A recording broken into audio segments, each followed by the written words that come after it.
অনেক দিন পরে এলাম ননদের বাড়ি, তাই সকাল সকাল স্নান টান করে একটু সিঁদুর লাগিয়ে নিচ্ছি, যেটা সব বউয়েরা করে এসছে।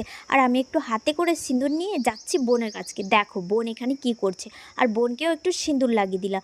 তাই অনেক দিন পরে দাদা বৌদি এসছে, তাই রান্নার তড়িঘড়ি লেগে পড়েছে। আর দেখো বোন কি কি সবজি কেটেছে, চুনো মাছটা ভেজে রেখেছে, ভেন্ডি কেটেছে, আলু বেগুন পুঁই ডাঁটা কুমড়ো দিয়ে মনে হচ্ছে একটা ঘন্ট হবে, সেগুলো সবজি। আর দেখো এখানে তোমাদের দাদা তৃষান পায়ের উপরে পা তুলে দিয়ে শুয়ে আছে, কুলারটাকে অন করেছে আর ফ্যানটাকে অন করেছে। তো যাই হোক, রান্নাবান্না করে নিয়ে সবার জন্য আমি ভাত রেডি করছি আর ডাকছিলাম যে এসো এসো খাবে এসো। আমার কচুর লতি দিয়ে দিচ্ছে।